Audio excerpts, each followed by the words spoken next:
तीन करण का काल अंतर्मुहूर्त है, और मतलब अलग अलग भी अंतर्मुहूर्त है और साथ भी अंतर्मुहूर्त है। और पहला करण जो अधः प्रवृत्त करण है वो सातवें गुण स्थान के। मैंने क्या पूछा? मैंने पूछा तीनों करण कब कब होते हैं? हाँ, तीनों करण, पहला करण अधः प्रवृत्त करण, अच्छा ओके, तीनों तीनों करण, सॉरी सॉरी, तीनों करण होते हैं जैसे जब जब जीव प्रथमोपशम सम्यक दर्शन प्राप्त बहुत करने अच्छा। के लिए होता है तब होते हैं। दूसरा होता है द्वितीयोपशम सम्यक दर्शन प्राप्त करने के लिए। तीसरा होता है अनंतानुबंधी का विसंयोजन के टाइम। और 6 बार होते हैं आंटी। तीन,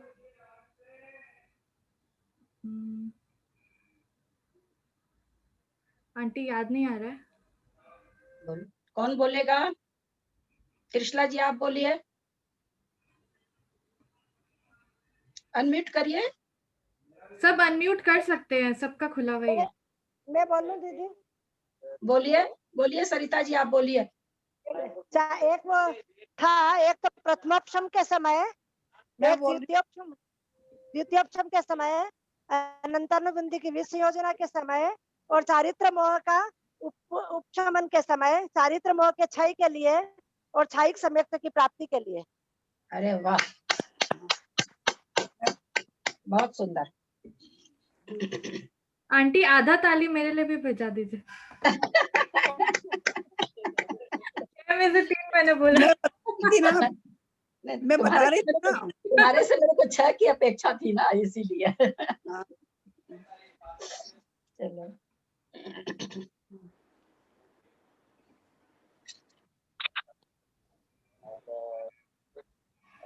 आहारक शरीर एक भाव में कितनी बार निकाल सकता है और पूरे जीवन काल, सॉरी आहारक शरीर तो मैंने बताया ही नहीं, मैं गलत ये पूछना चाह रही हूँ। पहले नाम बोल दूं।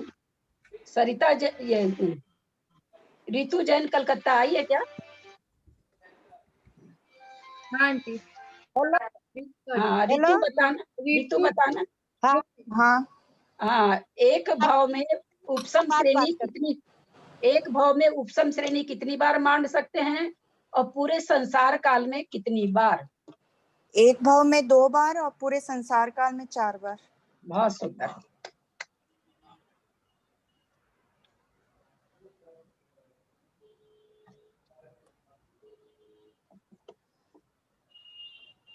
क्या मिस्र का योग में मरण हो सकता है क्या? आयु का बंध होता है क्या? होता है तो कहाँ होता है, कहाँ नहीं होता है? मंजू जी, जयपुर। मिश्र का योग में मरण तो नहीं होता है, और आप क्या पूछे? आयु का बंध होता है क्या? ये नियामक है क्या? मिस्र का योग में मरण नहीं होता, ये नियामक है क्या? नियामक मीन्स मतलब नियम है क्या? हाँ नियम है, नहीं होगा, मरण अच्छा, तो नहीं होगा। अच्छा, तो आयु बंध होगी कि नहीं? नहीं, आयु बंध भी नहीं होगा फिर। चलिए त्रिशला जी, कुछ उत्तर आप हटके दे सकती हैं तो दीजिए, सेम उत्तर हो तो मत दीजिए। खोलिए, आप अपने को खोलिए ना, आप अनम्यूट करिए। हाँ, मिस्र गुण स्थान में ना तो आयु का बंध होता है। एक मिनट, मैंने मिस्र गुण स्थान नहीं बोला। मैं बोली मिस्र का योग के समय में क्या ये नियामक है कि मरण नहीं होता है और आयु का बंध होता है, नहीं होता है, मरण होता है, नहीं होता, ये नियामक है क्या? हाँ, ये नियामक है। हाँ, नियामक है ये। चलो, और इसका उत्तर कौन देगा? क्या पूछ रहे हैं तो दीदी? सर्वथा मिस्र का योग में नियामक मतलब हम सर्वथा मिस्र का योग में मरण नहीं है क्या? हाँ, मैं दो। हाँ, मिस्र का योग में मरण नहीं होता है, क्योंकि है ना मिस्र का योग में वो उसके कारमान शरीर भी नहीं रहता, वो अभी प्राप्ति पूरी नहीं कर पाता है, और उसका कार्बन शरीर के साथ में वो जिस जहाँ जाता है, औदारिक या बेकरिक जहाँ पे भी जाता है, उसके साथ वो मिश्र होता है। जब उसकी प्राप्ति पूरी हो जाएगी, ये औदारिक या बेकरिक हो जाएगा, तभी उसका मरण होगा। चलिए सब, अब मैं आप लोग को उत्तर, अब आप लोग से मैं एक चीज पूछना चाहती हूँ, आप लोग तीनों से, लब्ध पर्याप्तक का मरण कब हो रहा है? लब्ध पर्याप्तक का मरण कब हो रहा है? कार्बन का योग में हो रहा है कि पर्याप्ति पूर्ण करने के बाद हो रहा है? ये उसकी पर्याप्ति से पहले हो रहा है। वो। लब्धि पर्याप्तक में पर्याप्ति पूर्ण होने से पहले हो रहा है। हाँ, तो पहले ही हो जाता है। हो सकता है, मिश्र का में हो सकता है मरण। इसलिए तो मैंने नियामक से, का तो हो रहा है ना, जहाँ अब हो सकता अब सुन लीजिए, अब ठीक है, आप लोग पकड़ लिए। देखिए, साधारण, हम आप लोग को बार बार समझाते हैं, कथन दो प्रकार से होते हैं। साधारण कथन ये है, मिश्र का योग में न आयु बंध होता है न मरण होता है। हम आप लोगों से साधारण नहीं ना पूछते रहेंगे, जब हम विशेष पढ़ाते हैं तो विशेष पूछने की क्षमता रखते हैं ना। जब आप लोग को पढ़ाया गया कि लब्ध पर्याप्तक श्वास के 18 बार में मरता है, बहुत अच्छी तरह से पंच परावर्तन में भी बताया गया कि लब्धि सारी, सॉरी, पर्याप्ति सारी वो भी शुरू करता है, लेकिन एक भी पूर्ण नहीं होती है। कहाँ मरा वो? हमने ये भी बताया, निगोदिया के भी 8 अपकर्ष पढ़ते हैं, उसके भी आयु के 8 अपकर्ष पढ़ते हैं, उसका अकाल मरण भी होता है, ये भी मैंने बताया था। तो लब्ध पर्याप्तक का जब हम विस्तार से इसका कथन करेंगे तो कहेंगे मिश्र का योग में यद्यपि मरण नहीं होता, लेकिन लब्ध पर्याप्तक जीवों का आयु बंध भी पर्याप्तक अवस्था में होती है और मरण भी होता है। ठीक है।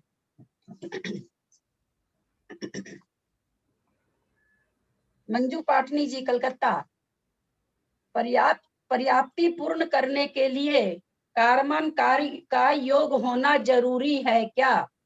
पर्याप्ति, चाहे वो बैक्टीरियक शरीर पर्याप्ति हो, बैक्टीरियक का योग हो अथवा औदारिक का योग हो, दोनों का में कोई जीव जन्म रहा है, उसके लिए कार्बन का योग जरूरी है क्या?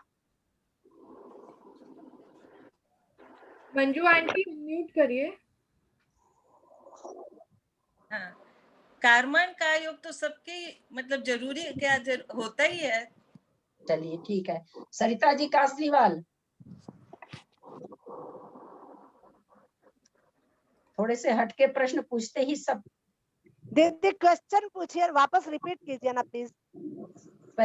जैसे कोई औदारिक शरीर में उत्पन्न होने जा रहा है, हाँ, या कोई बैक्टीरियक शरीर में, 2 ही शरीर हैं ज्यादा करके, तो क्या उन शरीर की पर्याप्ति पूर्ण करने के पहले उसको कार्बन का योग होना जरूरी है क्या? मैं बोलूं? कौन, मैं से कौन है भाई? सरिता पंत। हाँ बोलिए। विग्रह गति में कार्बन का योग का होना बहुत जरूरी होता है। जब जीव जो इंसान का मरण पाता है उस समय विग्रह गति के अंदर में उसको कार्बन का योग होता है। वह कार्बन का योग और अपनी योनि स्थान पर पहुंचता है, तब वहां पे वो जो शरीर में जन्म लेने वाला होता है वो पर्याप्त, मतलब औदारिक शरीर, अगर मनुष्य तिर्यंत में जाता है तो औदारिक शरीर, और वैक्रिक में मतलब वो होता है तो वैक्रिक कार्बन योग होता है। तो मतलब विग्रह गति के अंदर कार्बन का योग होता ही हाँ, है। बस मैंने विग्रह गति नहीं पूछी है, पर्याप्ति पूरी होने पे पूछे। मेरा प्रश्न फिर से समझिए सब लोग। बहुत हाँ। सुंदर प्रश्न है, बहुत अच्छा प्रश्न है। हम लोग जिस ग्रंथ को पढ़ रहे हैं उससे हम लोगों को ये साधारण बातें तो प्रवचन में भी बहुत बार बोल देते हैं लोग, चलते चलते भी बोल देते हैं। हम लोगों को कुछ विशेष सीखना। मैंने क्या पूछा कि किसी भी शरीर की पर्याप्ति पूर्ण करने के लिए कार्बन का योग नियामक है क्या? नियम है क्या? नियामक का मतलब कि भाई बिना कार्बन का योग के तो पर्याप्ति पूर्ण करेगा ही नहीं, ये मैं पूछना चाह रही हूँ। हाँ, बिना कार्बन का योग के पर्याप्तियां पूरी होगी नहीं, क्योंकि ये तो दूसरी आपके अंदर कार्बन का योग होगा मैं तभी बोलूं? पर्याप्तियां पूरी करेगा। काय योग के द्वारा आहार पर्याप्ति पूरी करेगा, तब वो औदारिक शरीर के अंदर, मतलब औदारिक शरीर की वर्गाएगा।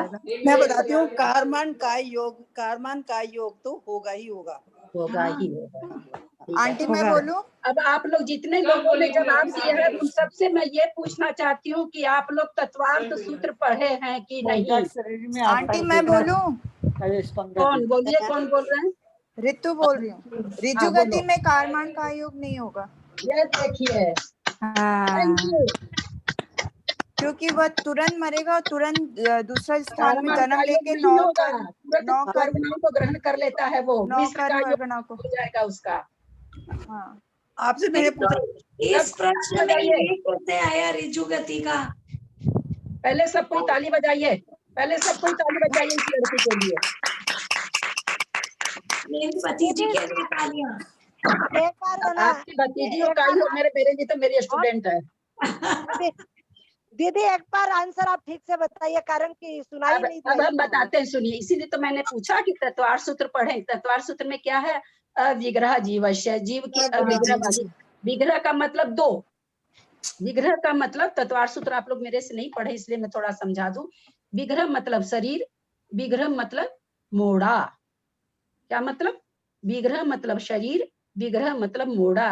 अविग्रह जीवस्य किसके लिए आया? ये पहले तो ये सूत्र आया सिद्ध के लिए, कि सिद्धों की गति कैसी होती है? बिना मोड़े वाली और बिना शरीर के लिए, है ना, दोनों चीज घट रही है वहां पर। विग्रह का मीनिंग दो, ध्यान से सुनेंगे। विग्रह माने शरीर, विग्रह माने मोड़ा। सूत्र आया तत्वार सूत्र में, अविग्रह जीवस्य, जीव की बिना विग्रह वाली भी गति होती है, यानी बिना मोड़े वाली भी और बिना क्या नाम है सो ये शरीर के लिए। तो सिद्धों की जो गति होती है वो शरीर के लिए भी नहीं होती है और मोड़ा की भी नहीं होती, सीधी होती है, एक समय की होती है, हम लोग जानते हैं। उसके आगे का सूत्र क्या है? विग्रहवती च संसारिण प्राक चतुर्भ्य, कहते हैं संसारी प्राणियों की गति विग्रहवती भी होती है और बिना विग्रह वाली भी होती है, अविग्रह भी होती है। तो अविग्रह का मतलब यहाँ पर शरीर के लिए तो उसकी हो ही रही है, संसारी जीव की। क्या नहीं हो रही? बिना मोड़े वाली नहीं हो रही, बिना मोड़े वाली हो रही है। और बिना मोड़े वाली हम आप लोग को बहुत बढ़िया से समझाए थे कि जीव मरा, सीधा यहाँ पर बिना विग्रह बिना मोड़े के सीधा यहाँ जन्मना है, यहाँ आ गया, वो एक शरीर छोड़ा और दूसरे शरीर की नौ कर्म वर्गणाओं को ग्रहण कर लिया, तो उसको जरूरत ही नहीं पड़ी कारमान का योग की। कारमान का योग की कब जरूरत पड़ती है? जब मोड़े वाली गति होती है। जब एक मोड़ा वाली गति होती है तो वो एक समय के लिए अनाहारक होता है। कारमान का योग कब ग्रहण करता है? जब अनाहारक रहता है तब। तो एक मोड़े वाली गति में एक समय अनाहारक रहता है, दूसरे समय में आहारक हो जाता है। दो मोड़े वाली गति में दो समय अनाहारक रहता है, तीसरे समय में आहारक हो जाता है।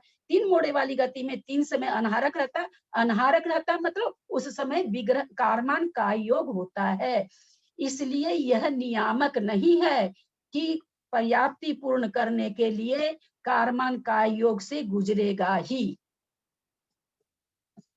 समझ में नहीं आया तो फिर से पूछ सकते हैं,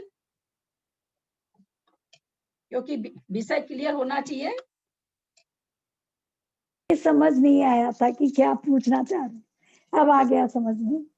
समझ नहीं, उत्तर समझ में आ गया ना, व्याख्या समझ में आ गई ना सबको।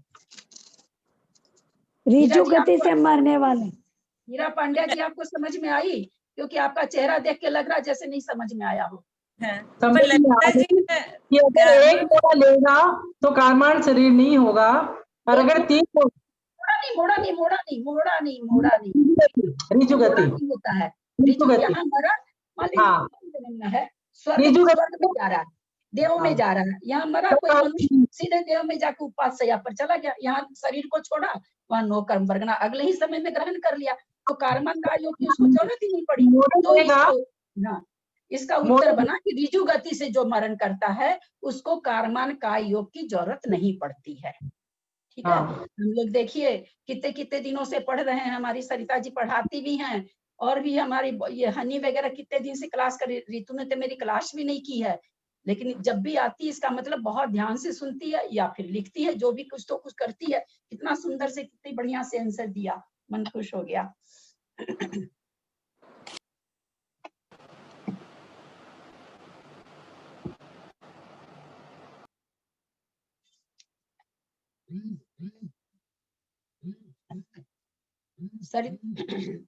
सरिता जी चेन्नई, कु अवधि ज्ञान में कारमान का योग होता है कि नहीं? कु अवधि ज्ञान में कारमान का योग होता है कि नहीं?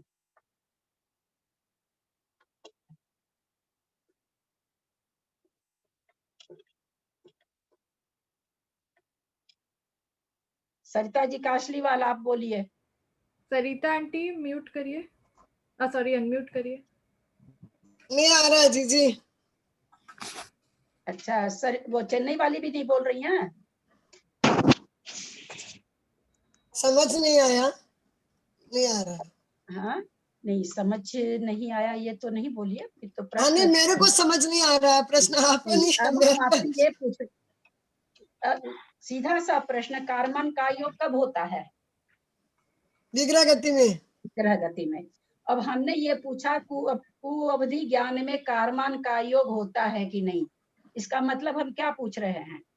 हाँ क्या पूछ रहे आंटी हैं? हम बताए। हाँ आंटी नहीं होता है विग्रह गति में। हाँ विग्रह गति में नहीं होता है विभंगावधि ज्ञान। हाँ कौन बोला? अरे शेंकी, अनिता बाकलीवाल बड़ा इसमें अचानक साउंड कैसे बंद हो गया?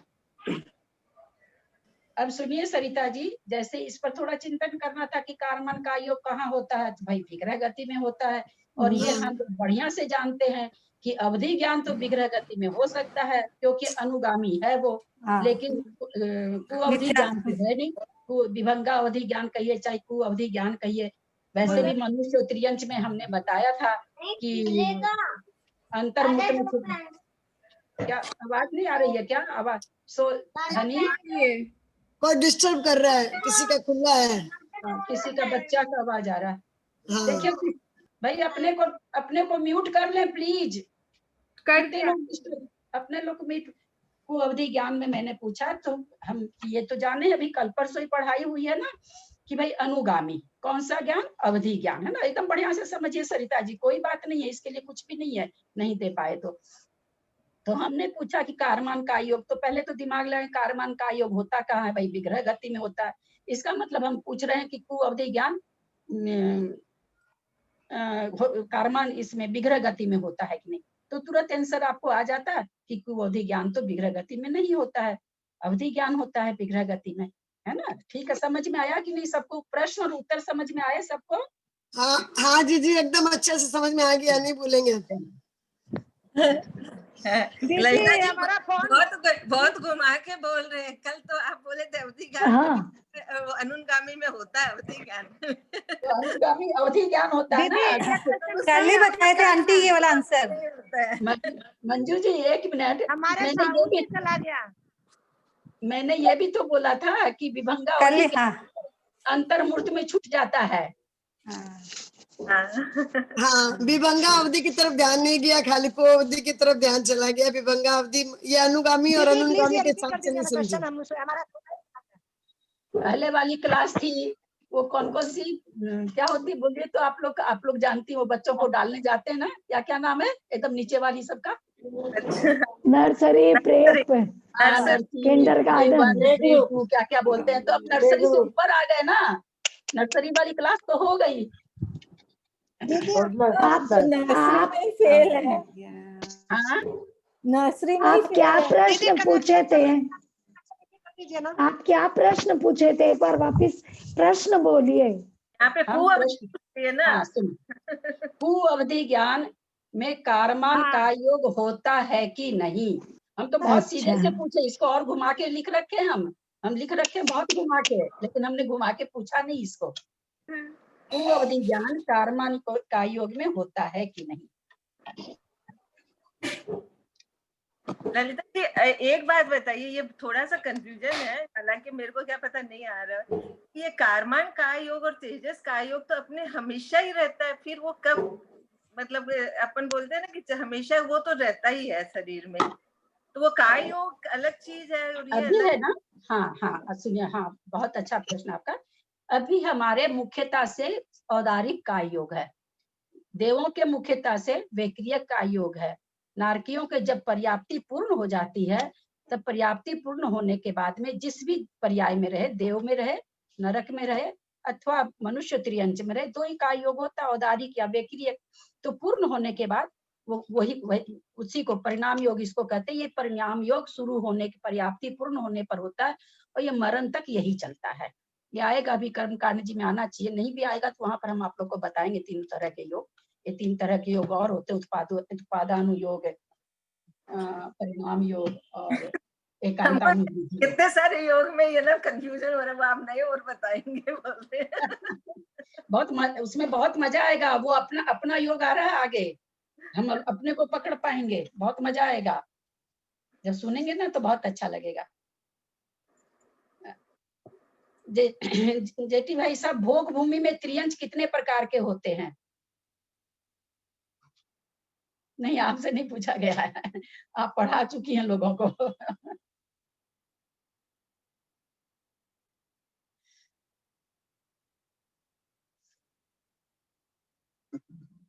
भोग भूमि में त्रियंच कितने प्रकार के होते हैं? जेटी अंकल अनम्यूट कर लीजिए।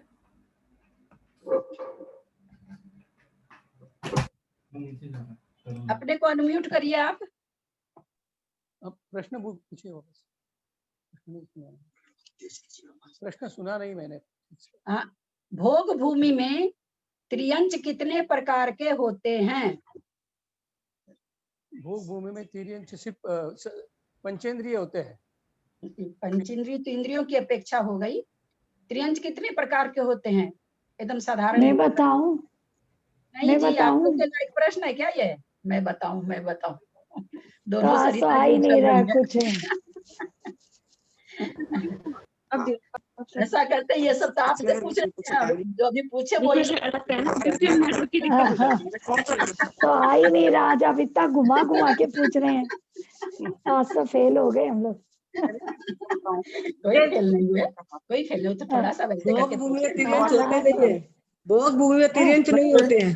नहीं, मैं बताऊं? भोग भूमि में त्रियंच नहीं, आप लोग नहीं बोलिए प्लीज। अच्छा, हाँ, आएगा नहीं। त्रियंच मुख्यतः से कितने प्रकार के होते हैं? 3 प्रकार के होते हैं। कौन कौन से?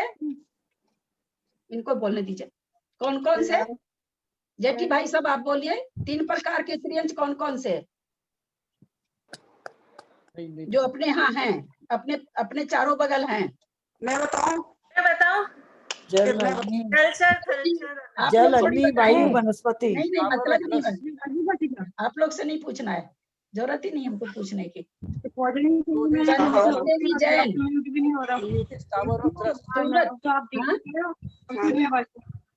सब हर कोई म्यूट अनम्यूट करिए। हाँ, कुछ बोले क्या आप? म्यूट जो होता है ना, जिसके पास ये पहुंचती है। हाँ, प्रश्न समझ में नहीं आ रहा। जलचर, थलचर और नभचर। जलचर, थलचर, 3 तरह के जलचर, थलचर। एक आदमी बोलिए और समझा के बोलिए कि ताकि जिनको पूछे हैं उनको समझ में आए, है ना। एक आदमी बोलिए कोई भी और समझा के बोलिए ठीक से। बोलिए, कौन बोल रहे थे? एक आदमी बोलिए। बबीता बोल। अनीता बोल। तुम्हें बोल दे। हाँ, बोलो, कोई भी बोलो, जो आप लोग बोल रहे हो कोई भी बोलो, एक जन बोलो, क्योंकि समझ में नहीं आता है। 3 प्रकार के होते हैं आंटी। 3 प्रकार के होते हैं, जलचर, तलचर और नभचर। अच्छा, अब भोग भूमि में कितने प्रकार के होते हैं? 2 प्रकार के होते हैं, जलचर। भोग भूमि एक होता है तलचर। हाँ, 2 होते हैं, 2 भी 2 होते हैं, जलचर और तलचर। 2 प्रकार के होते हैं, जलचर और नभचर। जलचर और थलचर और नभचर 2 ही होते हैं, थलचर और नभचर। हाँ, थलचर और नभचर 2 होते हैं, जलचर नहीं होते। जलचर नहीं होते। ये हो जाता है, तो मेरे को पता लग गया ना, इससे हो जाएगी, है ना। जैसे ये है, अब पहुंच रही है ना, और अब इनकी शक्ल नहीं आ रही। ये तो यहाँ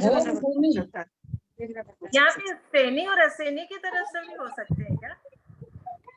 नहीं, असैनी नहीं होते भोग भूमि में। हाँ, तो ये भी मतलब बोल सकते हैं। नहीं, आप पढ़िए फर्स्ट। भोग भूमि में त्रियंच 2 प्रकार के होते हैं, थलचर और नभचर। थलचर और नभचर। संतोष देवी जैन, सूरत। गुण योनि कितने प्रकार की? समझाएं।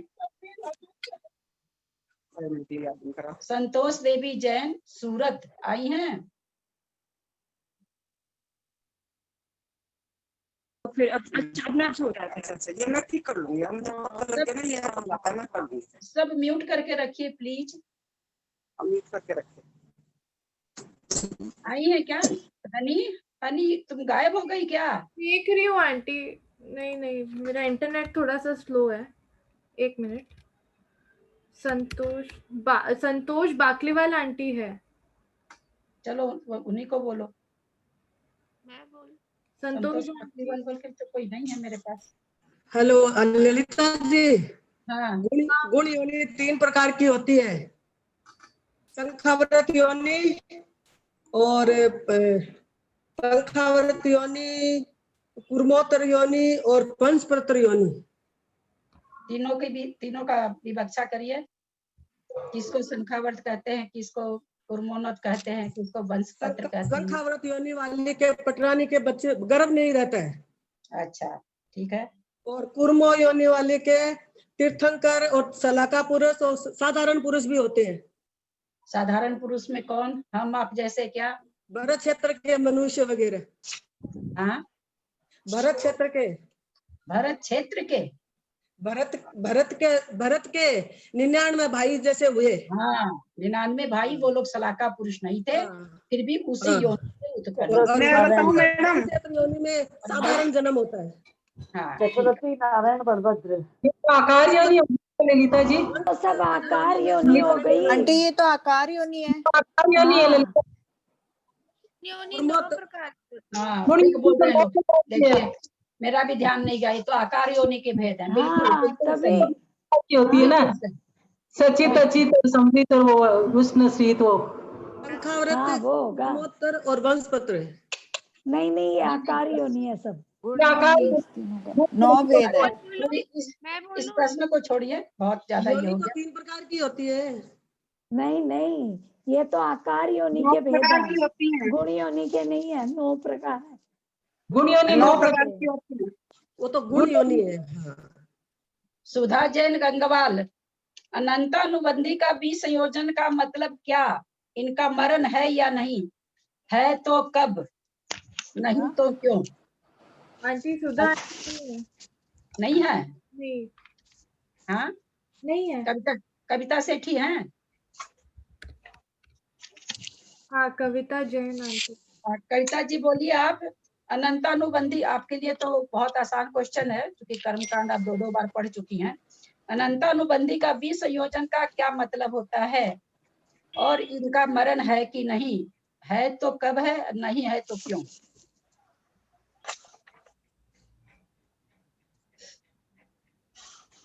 चौथे गुण स्थान। वो शायद सुन नहीं रहे। चौथे गुण स्थान तक।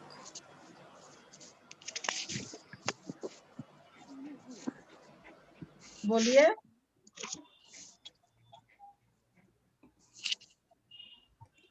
अगर नहीं बनता हो तो फिर तुरंत ना बोलिए, नहीं तो फिर बोलिए।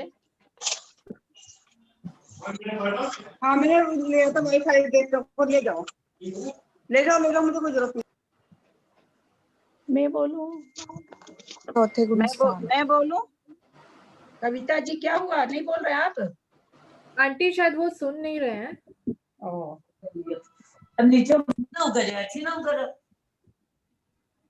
क्या बंद कर दिया? हीरा जी आप बोल सकते हैं। अब बार सब बंद करो। हीरा आंटी अनम्यूट करिए। हाँ नहीं, मैं तो नहीं, मेरे माने ये क्वेश्चन का माने मतलब पकड़ नहीं पा रही हूँ। हाँ फिर से बोलूं क्वेश्चन? नहीं पकड़ नहीं पा रही, क्या पूछना चाह रहे, मैं नहीं पकड़ पा रही हूँ। अच्छा नहीं, चौथे गुण स्थान तक। मैं बोलूं विसंयोजन? कौन बोल रहे हैं? मैं तो जान भी नहीं रही हूँ। सरिता बोलिए। 148 प्रकृतियों में से 4 अनंतानुबंधी का ही विसंयोजन होता है। ये सब मुझसे क्षय को नहीं प्राप्त होती हैं। इसका द्रव्य 21 कसाय की अप्रत्याख्यान 4, प्रत्याख्यान 4, संज्वलन 4 और 9 कसाय 9 में बट जाता है। 21 कसाय बटने से इसका द्रव्य क्षय हो जाता है और विसंयोजन मतलब हो जाता है। ठीक है। और इसमें मरण बी संयोजन में बी संयोजन में मरण को प्राप्त, बी संयोजन में मरण को प्राप्त नहीं होते हैं। नहीं, कब तक नहीं होते हैं? मैंने पूछा ना, जब तक वो मिथ्यात बी संयोजन में कोई भी बी संयोजन करने वाला जीव अंतर्मूर्त तक मिथ्यात्व गुण स्थान में आ जाते, जब वो मिथ्यात्व गुण स्थान में मतलब आ जाते हैं, तब तक उनका मतलब अंतर्मूर्त तक में उसका मरण नहीं होता है। और एक मिनट दीदी, एक मिनट मरण हो जाता है। एक मिनट, बी संयोजन करने वाला बी संयोजन करता है तो मिथ्यात्व में कैसे आएगा? वो तो संयोजन करेगा तब आएगा। थोड़ा सा कंफ्यूज हो रहे हैं आप। बी संयोजन करके तो अच्छा है ना, स्थायिक सम्यक दृष्टि बनता है, चाहे उपसम सम्यक दृष्टि जो भी बनता है ना, तो मिथ्यात्व में आने के लिए तो उसको संयोजन करना पड़ेगा, है ना। तो बी जो भी जीव बी संयोजन करता है, बी संयोजन करने के बाद एक अंतर्मुहूर्त तक उसका मरण नहीं होता है। एक अंतर्मुहूर्त तक उसका मरण, ठीक है। हाँ, चलिए। इस प्रश्न का उत्तर ललिता जी आप अच्छे से दीजिए ना। अनंतानुबंधी का बी संयोजन, इन्होंने बहुत अच्छा बताया कि अनंतानुबंधी का बी संयोजन कहते किसको है ना। 148 कर्म प्रकृति में इन्होंने बहुत अच्छी व्याख्या की है। 148 कर्म प्रकृति में केवल अनंतानुबंधी 4 प्रकृति ऐसी है जिनका अपने मुख से क्षय नहीं होता है, ये विसंयोजित होती है। विसंयोजन होने का मतलब इसका द्रव्य 12 कसाई जो अप्रत्याख्यानावरण, प्रत्याख्यानावरण और संज्वलन, 12 कसाई ये हुई। 9 कसाई हम जान रहे हैं, 21 कसायों में इसका द्रव्य बट जाता है, विसंयोजित हो जाता है, मतलब बदल जाता है। और बदल जाता है, मान लो कोई विसंयोजन कर रहा है कोई जीव, क्षायिक सम्यक उपसम सम्यक दृष्टि 2 तरह से बनते हैं। अनंतानुबंधी का विसंयोजन करके भी बनते हैं और इसका उपसम करके भी बनते हैं। इसमें आचार्यों का 2 मत है। कुछ आचार्य कहते हैं अनंतानुबंधी का उपसम नहीं होता, विसंयोजन ही होता है। वीरसेन स्वामी को ये पसंद नहीं है, उन्होंने अनंतानुबंधी का भी उपसम कराया है कर्मकांड जी में। यति वृषभाचार्य कहते हैं अनंतानुबंधी का, वृषभाचार्य क्या सभी कोई प्राय करके सभी कोई कहते हैं। तो जो अनंतानुबंधी का विसंयोजन कर करके, विसंयोजन का मतलब उसका द्रव्य खत्म करना, संयोजन का मतलब उसके द्रव्य को वापस ले लेना, 2 शब्द है इसमें। तो विसंयोजन होके किसी ने छायोपसमिक सम्यक दृष्टि बन गया अपना, ठीक है।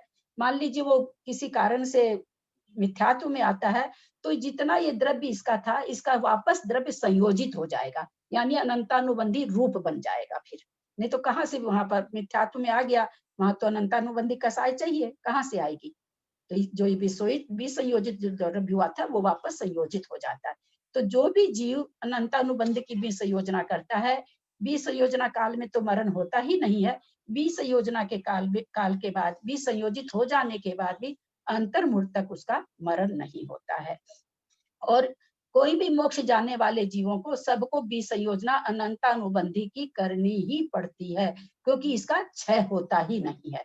इसलिए क्षायिक सम्यक, इसीलिए पहला प्रश्न हमको, इसीलिए हमने पहला प्रश्न इसी से संबंधित रखा था, ताकि आप लोग बढ़िया से सुन लें कि भाई कब कब 3 करण करता है।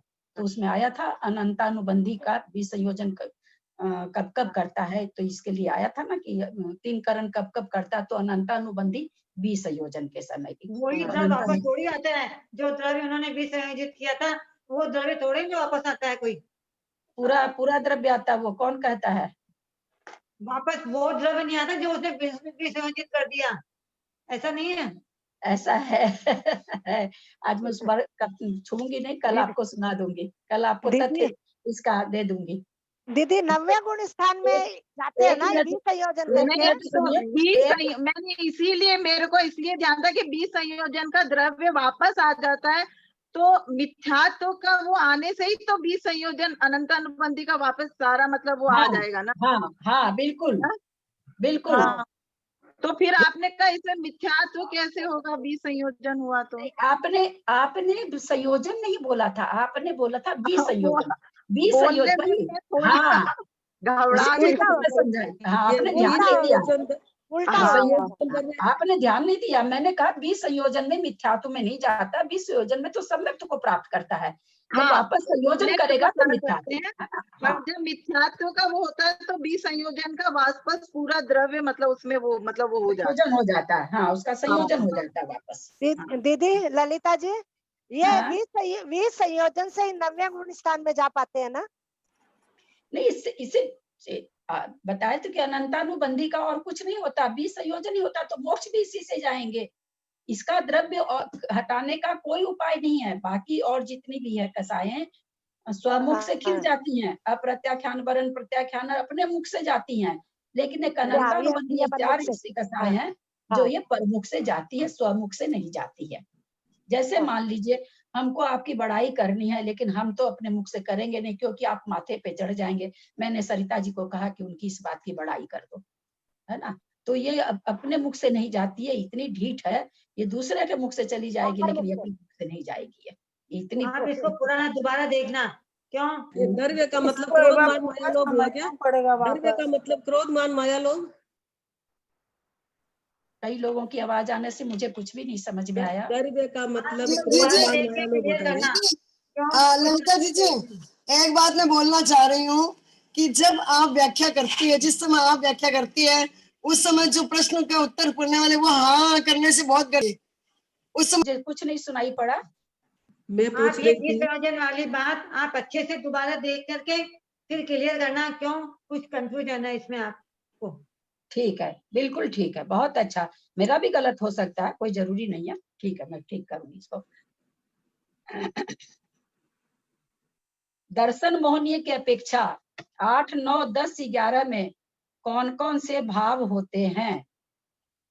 भाव मतलब छायोपशमिक भाव, छायिक भाव, औपशमिक भाव, ये 3 तरह के भाव।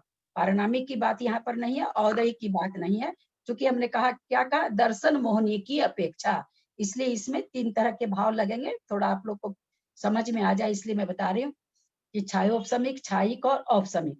तो दर्शन मोहनीय की अपेक्षा गुण स्थान का नाम सुनिएगा। 8, 9, 10, 11 में कौन कौन से भाव होते हैं? सीमा जैन मुंबई। मैं बताऊं बिना जन?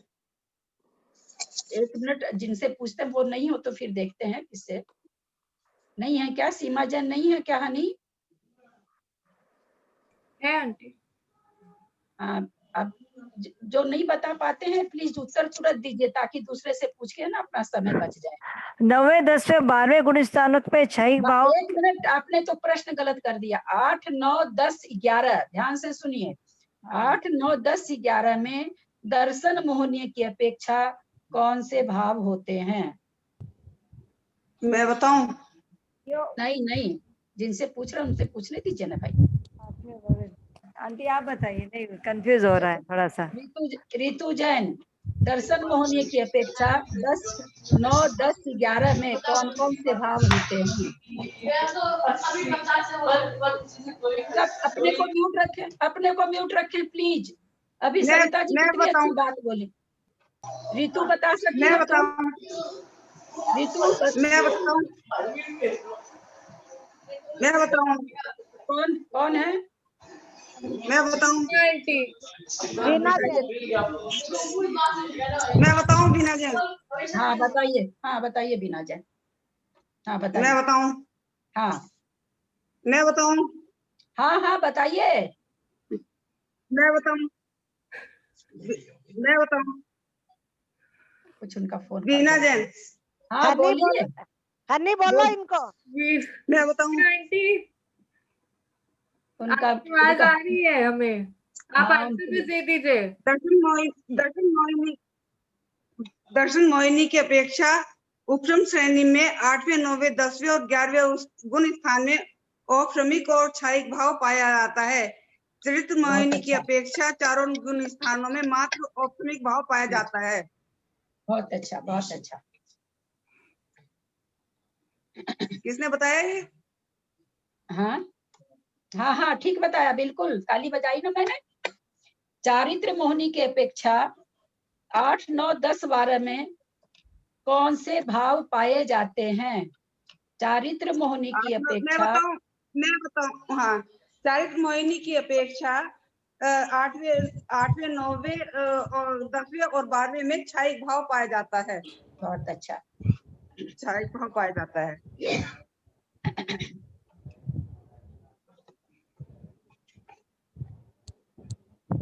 स्मिता बोगानी मुंबई है क्या?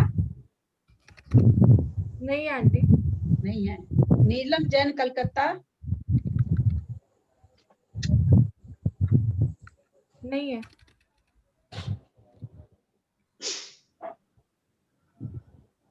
नहीं है। क्या नाम है? क्या नाम बोले? मुझे नहीं सुना। राजकुमारी आंटी लिख रखी हो तो। हाँ है, 3 राजकुमारी आंटी। हाँ सुन रहे हैं तो ध्यान से सुनिए, सब अपने बारे म्यूट कर लें। कहाँ से आवाज आ रही है इतनी? एक बार बंद करो। वो राजकुमारी आंटी की आवाज।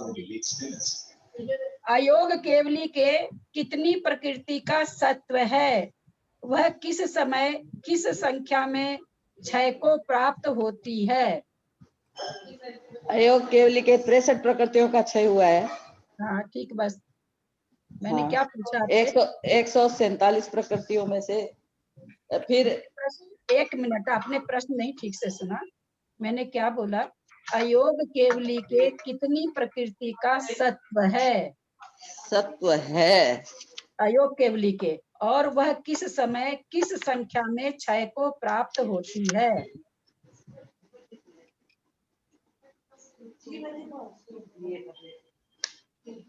चलो, रचना जैन कलकत्ता है? नहीं आंटी। नहीं। संतोष देवी जैन दीमापुर? नहीं है। संतोष बाकलीवाल आंटी। अयोग वही तो है। हाँ, संतोष बाकलीवाल। अयोग केवली के हाँ अयोग केवली के उपांत्य समय में 72 और अंत समय में 13 प्रकृतियों का क्षय होता है। तो टोटल कितनी प्रकृति का सत्व होता है? सत्व होता है 72 और 13 हो गए 85। हाँ बहुत सुंदर। 85 प्रकृतियों का। ठीक, आपका उत्तर एकदम ठीक है। सरिता पांड्या अहमदाबाद है क्या? हाँ आंटी।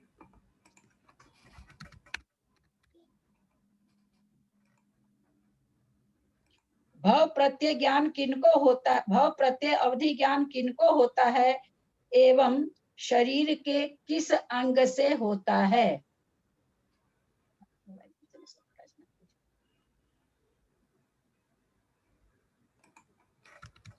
भव प्रत्यय अवधि ज्ञान किनको होता है एवं शरीर के किस अंग से होता है? अप्रत्यय अवधि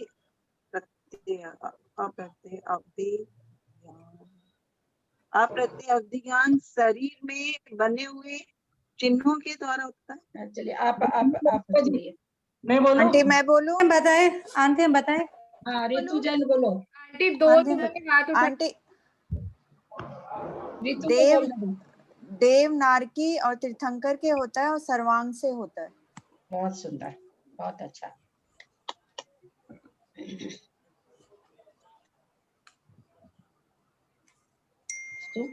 सुमन जैन जयपुर, तो बता ही देंगे इनको, तो कुछ भी पूछेंगे तो।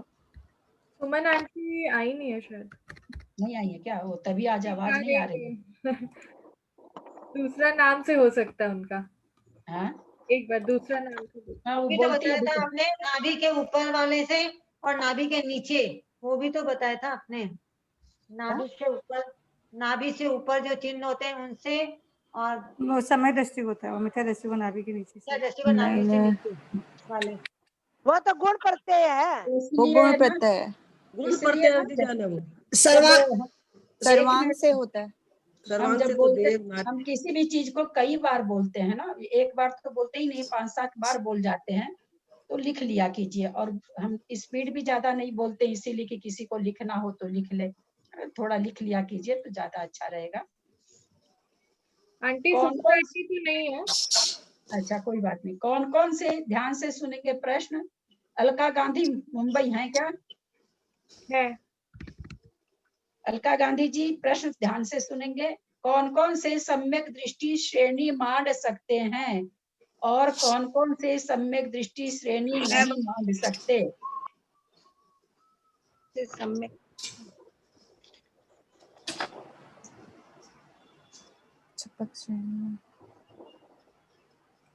नहीं ध्यान आ रहा है मुझे। ना कोई बात नहीं। हाँ ये बेंगलोर से वो नहीं है ना। चलिए सीमा जैन मुंबई है क्या? मैं बताऊं? सीमा आंटी मैं बताऊं? अनम्यूट मैं बताऊं? छपक श्रेणी। अब और लोगों को बताने दीजिए, और लोगों को बताने दीजिए। सीमा आंटी। हाँ हाँ, जय जिनेन्द्र। छपक श्रेणी वाले जीव, छपक श्रेणी के। आप क्वेश्चन वापिस बोलिए आंटी, क्वेश्चन क्या बोले आप? कौन कौन से सम्यक दृष्टि श्रेणी मान सकते हैं और कौन कौन से सम्यक दृष्टि श्रेणी नहीं मान सकते हैं? उपशम श्रेणी और छपक श्रेणी के जीव। अमृत मैं बोलूं क्या? आपका सही है, थोड़ा बोलने में गलत कर रही है। उत्तर सही है आपका, भाषा बोलने की भाषा गलत है। थोड़ा मतलब एक्सप्लेन नहीं कर पा रही हूँ आंटी, एक्सप्लेन नहीं कर पा रही हूँ। इतने उम्र के होके बोल रहे हैं, कम बात है क्या? मैं बोलूं? हाँ आंटी बोलिए। हम बताएं? मैं बताऊं आंटी? आंटी हम बताएं? एक मिनट, हीरा पांड्या। आंटी हम बताएं? और छपक हीरा पांड्या जी। द्वितीय उपसम वाले और छपक श्रेणी वाले, छपक सम्यक दृष्टि जो होते हैं। ये तो उपसम श्रेणी वाली, ये तो जवाब मैंने तो श्रेणी तो पूछा ही नहीं, मैंने तो ये पूछा कौन कौन से सम्यक दृष्टि। जो द्वितीय उपसम वाले नहीं होंगे क्या? हाँ होंगे होंगे होंगे। द्वितीय उपसम वाले तो द्वितीय उपसम बोलेंगे खाली आप। औपचारिक और शायिक। हाँ द्वितीय उपसमिक क्षायिक, द्वितीय उपसम तो है लेकिन सम्यक दृष्टि तो लगाएंगे ना आप उसमें। सम्यक दृष्टि क्षायिक और उपसम होगा। उपसम सम्यक दृष्टि, औपसम उपसम भी नहीं होगा, औपसमिक होगा। औपसमिक और क्षायिक सम्यक दृष्टि श्रेणी मान सकते हैं। और श्रेणी कौन नहीं मान सकते हैं? जो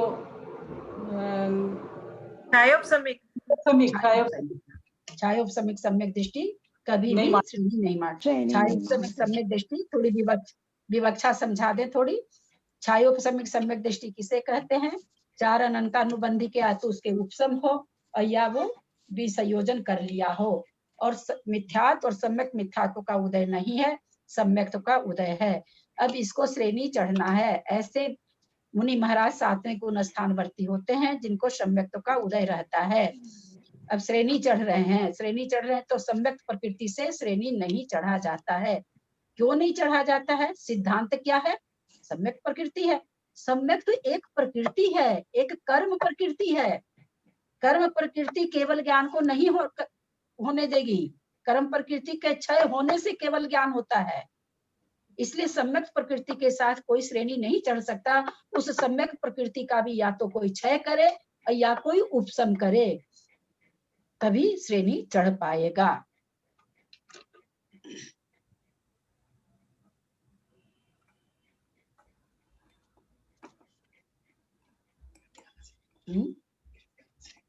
किरण जी आई हैं क्या?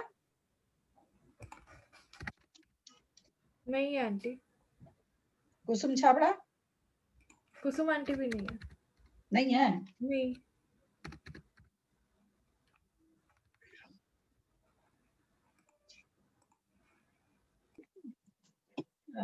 वहाँ ये क्या कहते हैं, जयपुर। हाँ पूछिए। निवृत्ति अपर्याप्त अवस्था कहाँ से शुरू? कहाँ से शुरू में? आज मैं क्वेश्चन ही नहीं समझ पा रही हूँ, पता क्या हो गया। कहाँ से शुरू मतलब? कोई भी जीव की निवृत्ति अपर्याप्त अवस्था आवाज नहीं आ रही है। सरिता आंटी पूरी नहीं होना, लब्ध अपर्याप्तक से शुरू, निगोद से शुरू हो जाएगी। आज आप सच में कुछ का कुछ बोल रहे हैं। क्या हो गया, मेरे को कुछ क्वेश्चन ही नहीं पकड़ पा सरिता रही जी हूँ। चेन्नई, सरिता जी चेन्नई, निवृत्ति अपर्याप्त अवस्था कब से शुरू? कब से शुरू मतलब प्रश्न ही नहीं उतर रहा आजकल, नहीं पता नहीं कब रहता है निवृत्ति अपर्याप्त अवस्था? नहीं समझ आंटी मैं ट्राई करूँ? मैं बताऊं? बताइए। ट्राई करूँ आंटी? हाँ करो करो, बिल्कुल बिल्कुल। मतलब जब 9 कर्म वर्गना आहार ग्रहण करने से पहले, यही होगा? जिस समय मरण हो जाता है उसी समय चालू हो जाती है निवृत्ति पर्याप्त अवस्था, वहीं से निवृत्त हो गया ना वो। मतलब पर्याप्ति वो पूरी जरूर करेगा। कारमान वर्गना भी उसी में है और मिश्र का योग भी उसी में है। कारमान का योग निवृत्ति, जिस समय वो कारमान का योग, एक बात बताओ, समझो, विवक्षा समझो, आप लोग सब कोई समझिए। कोई जीव मरा, ठीक है, मर करके देव में जा रहा है अथवा कोई मनुष्य में जा रहा है। अब उस पर्याप्ति पूर्ण होने के बाद या तो व्यक्रियक काय योग होगा या औदारिक काय होगा। उसके पहले कौन सा होता है? तो हम लोग जान रहे हैं कि या तो व्यक्रियक मिश्र काय होगा या व्यक्रियक काय योग होगा। अब उसके पहले क्या होता है? अगर कोई मुड़े वाली गति से जाता है तो कारमान काय योग होगा। ये विवक्षा है। निवृत्ति पर्याप्त तो अवस्था है। अब वो इस शरीर, पहले वाले शरीर को छोड़ दिया, पर्याप्त शरीर को छोड़ दिया। अब दूसरा पर्याप्त शरीर जब तक नहीं पाएगा, शरीर पर्याप्ति जब तक पूर्ण नहीं होगी, तो मरने के पहले समय से मरण के बाद, मरने के मतलब मरण के पहले समय से लेकर के जब तक शरीर पर्याप्ति पूर्ण नहीं होगी, तब तक की उसकी अवस्था निवृत्ति अपर्याप्त है। मैंने आप लोग को बताया था कि शरीर, कोई आचार्य कहते हैं शरीर की पर्याप्ति पूर्ण हो जाने से पर्याप्तक हो जाता है। कोई आचार्य ये कहते हैं कि छहों पर्याप्ति के पूर्ण होने पर पर्याप्तक कहलाता है। तो ये अवस्था और अवस्था तो कुछ है नहीं। पर्याप्तक बनेगा, जब पर्याप्तक बनेगा तो उसके मरण हो गया, वहां पर्याप्तक अवस्था तो छूट गई। जो भी था, देव था, नारकी था, जो भी था, मनुष्य था, त्रियंच था, जो भी था, तो अब वहीं से उसकी निवृत्ति पर्याप्त अवस्था चालू हो गई। जो पर्याप्ति वो पूर्ण करेगा तब तक के लिए वो निवृत्ति पर्याप्त अवस्था रहेगी। विवक्षा समझ में आई कि नहीं, ये बताइए आप लोग को। प्रश्न मतलब मरण से लेकर जन्म धारण करने तक नहीं, पर्याप्ति पूर्ण करने के, शरीर पर्याप्ति पूर्ण करने के पहले तक। अच्छा, शरीर पर्याप्त, ठीक है, ठीक है, आगे। तो मतलब पूरी 6 पर्याप्ति पूरी करेगा तब तक निर्वृत्त तक रहता है? नहीं नहीं नहीं, एक खाली शरीर पर्याप्त और श्वासोश्वास तक लेने तक? नहीं नहीं, एक बार वापस बताइए। शरीर पर्याप्त। सब चुप हो तब तो बताऊं। अभी मैंने बताया ना कि 2 मत है, ध्यान से सुनिए, लिखने की कोशिश करिए, नहीं याद रहता है। दो मत है इसमें आचार्यों के। कुछ आचार्य कहते हैं छहों पर्याप्ति, जिसकी जितनी पर्याप्ति है, किसी की 4 है, किसी की 5 है। जैसे वृक्ष की 4 है ना, 2 इंद्रिय उसकी 5 है, तो जिसकी जहां तक असंगी पंचेंद्रिय तो उसकी 5 पर्याप्ति है। तो जिसकी जितनी भी पर्याप्ति हो, पर्याप्ति पूर्ण, सारी पर्याप्ति पूर्ण होने पर पर्याप्तक मानते हैं। पर ज्यादा मत कौन सा चलन है? शरीर पर्याप्ति पूर्ण होने पर पर्याप्तक मानते हैं। ये मत ज्यादा चलन में है, ज्यादा कथन में है। मत 2 है लेकिन कथन में दोनों हैं। कथन में ज्यादा जो शरीर पर्याप्ति पूर्ण होने पर पर्याप्तक कहलाता है, ये कथन ज्यादा, ये विवक्षा ज्यादा ग्रहित है, ज्यादा हम लोगों के आपस में चलन में है, विद्वानों के। तो हमने ये पूछा निवृत्ति अपर्याप्त अवस्था कब से शुरू होके कब खत्म होती है?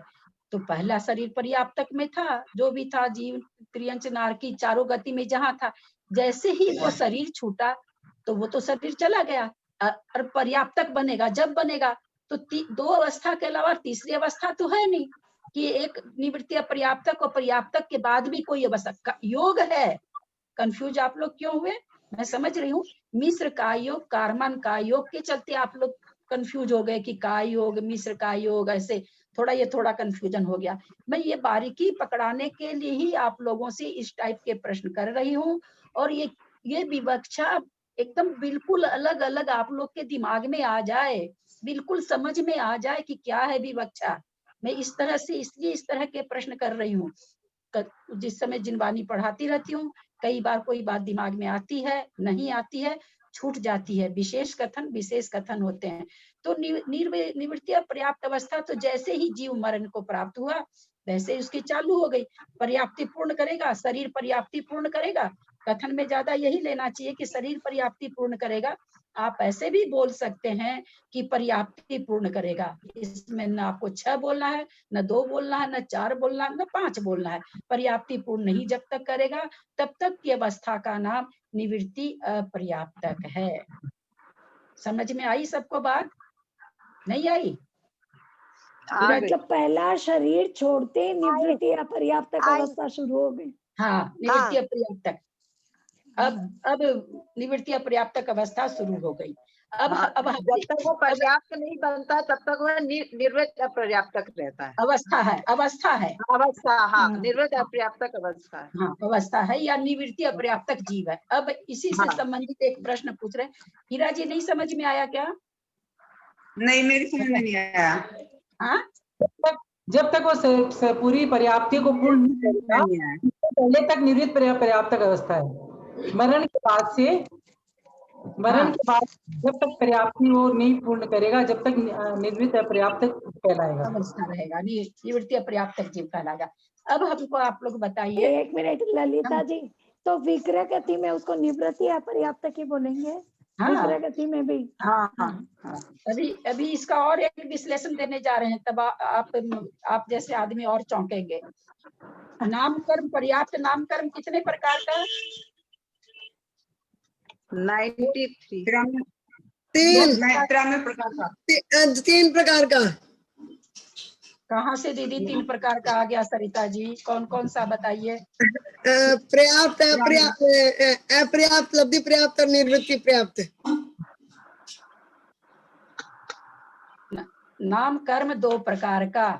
नाम सुनिए ध्यान से, है ना, अपनी भूल को सुधारिए। नाम लिखिए। पर्याप्त नाम कर्म 2 प्रकार का, पर्याप्तक, अपर्याप्तक। अपर्याप्तक मतलब लब्धि पर्याप्तक, जिसकी पर्याप्ति पूर्ण नहीं होगी। पर्याप्तक नाम कर्म के 2 भेद हैं, निवृत्ति पर्याप्तक और पर्याप्तक,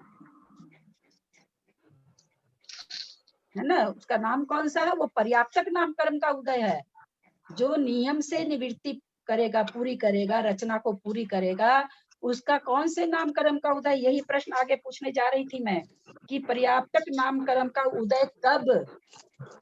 किसी भी जीव को मरण के बाद पर्याप्तक नाम कर्म का उदय कब? तो जिस समय से अगर वो पर्याप्त बनने वाला है तो उसका तो पर्याप्तक नाम कर्म का उदय है, उसी कर्म को लेके वो जा रहा है, तभी तो वो पर्याप्त बनेगा। कोई अगर लब्ध पर्याप्तक नाम कर्म का उदय लेके 3 काल में, किसी तीर्थंकर की ताकत नहीं है कि उसको पर्याप्तक बना दे। निवृत्ति पर्याप्तक जीव ही पर्याप्तक बनता है। तो नाम कर्म 2 तरह का, पर्याप्तक और अपर्याप्तक। अपर्याप्तक में वो आएंगे जो पर्याप्ति शुरू तो करेंगे पर पर्याप्त नहीं बनेंगे। लब्ध पर्याप्तक को कौन सा नाम कर्म का उदय है? अपर्याप्तक, है ना। जिगोदिया को जो श्वास में 18 बार मर रहे हैं, जो सूक्ष्म है, जो पर्याप्ति पूर्ण नहीं करते हैं, अथवा हम लोगों के शरीर में जो होते हैं, इनको कौन सा नाम कर्म का उदय? अपर्याप्तक नाम कर्म का उदय है। दोनों कर्म एक साथ नहीं रहते उदय में, कि किसी जीव के पर्याप्तक भी रहे और अपर्याप्तक भी रहे, नहीं रहता।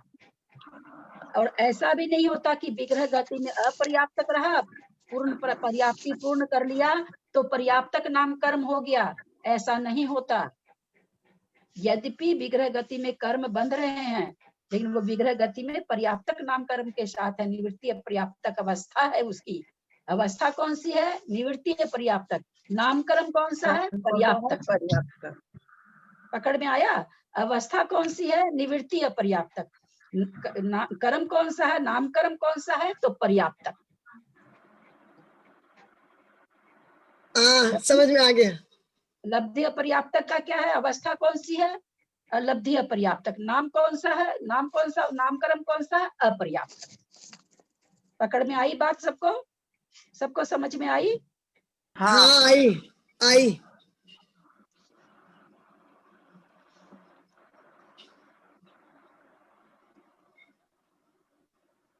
खत्म करें क्या क्लास? कौन उस दिन कौन बोल रहे थे कि आपका एक भजन सुन, आपकी किताबों में से भजन सुनाना है? तो अगर भजन करना है तो खत्म करना पड़ेगा। भजन में जो मैंने उपमा दी है आचार्य श्री के फूलों का ऊपर, उस फूलों की उपमा पर ध्यान दीजिएगा। गुरुवर आपका दर्शन करके पाप कर्म को नशाएंगे, निज आत्म उद्धार करने गुरुवर के संग जाएंगे।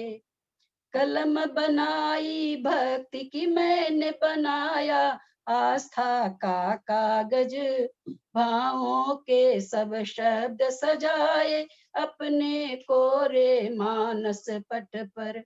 मानस पट को पढ़कर गुरुवर तब भक्ति को बढ़ाएंगे, निज आत्म उद्धार करने गुरुवर के संग जाएंगे।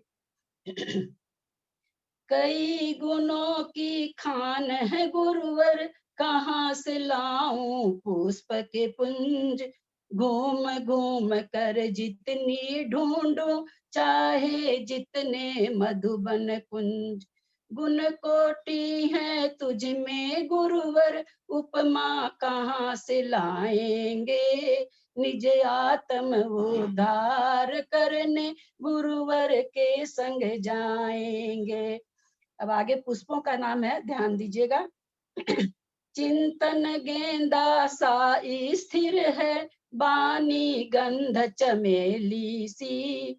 चिंतन गेंदा सा स्थिर है, बाणी गंध चमेली सी। अब जसी निस प्रियता है आपकी, जरद गुलाब सी संयम लाली। परिशह में निश्चल रहने वाले सुमेरु की उपमा देंगे, निज आत्म उद्धार करने गुरुवर के संग जाएंगे। अनंगवान नहीं छूता आपको, ज्यों भंवरे नहीं चंपा पुष्प को। अनंगवान नहीं छूता आपको, जो भंवरे नहीं चंपा पुष्प को। यस आपका धवल गुलाब सा, पारिजात जो विरले हो। यश आपका धवल गुलाब सा, पारिजात जो विरले हो। ललित छवि उर में अंकित कर, शत शत नमस्कार करते, निज आत्म उद्धार करने गुरुवर के संग जाएंगे। हो गया?